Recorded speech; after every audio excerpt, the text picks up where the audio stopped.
In the case of any non-profit organization, in the case of any charitable organization, there is zero tax implication. But provided you follow certain simple norms that the income tax department has laid down for you. You might tell me, but I've got a lot of income. I'll say, how much? You say 1 crore, 10 crores, 100 crores. No cap on this. You may be having 100 crores as your income. If you follow the simple norms laid down under income tax, you don't pay any tax at all. So let's look at this first slide, which is very, very important. There is no tax for charitable institutions provided. First, you need to get registration under 12AA of the Income Tax Act.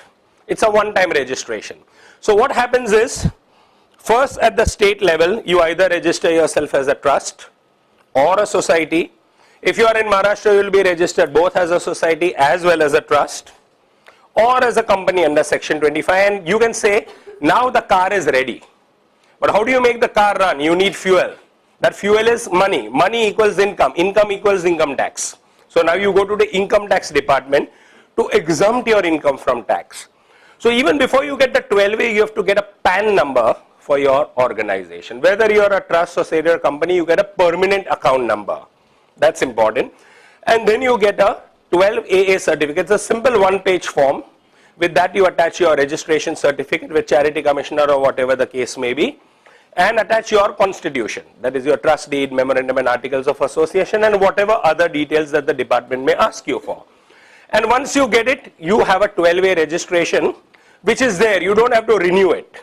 This means you are recognized by income tax department as a tax exempt organization.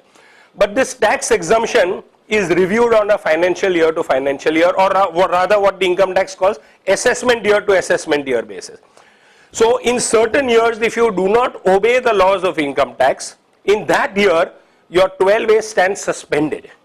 Earlier, what used to happen is if you flouted any of the norms, you would be deregistered under 12A. Now that has thankfully gone away.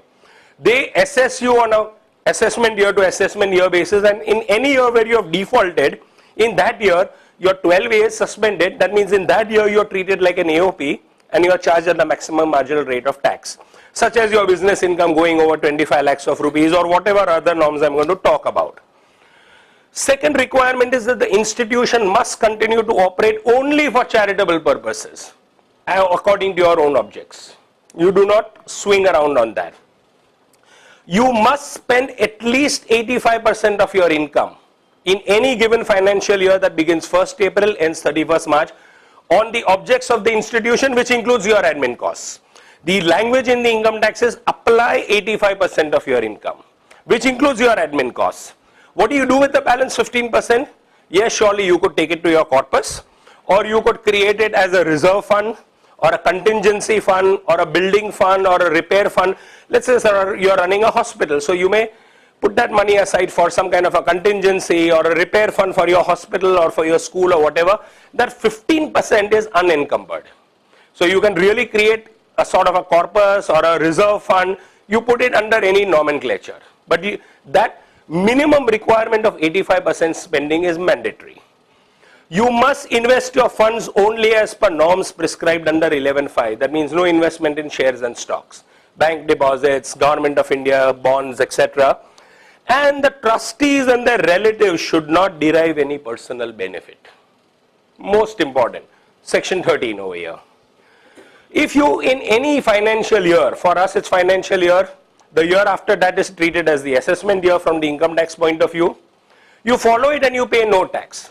Now assuming in any financial year, you default on any of these things, what happens? Well, very thankfully none of your trustees will go to jail. What will happen is in that year this no will go away. In that year you will pay tax. And in the next year you will behave yourself and the window will open again for you. It's as simple. That's income tax for you in a nutshell. Income tax exemption.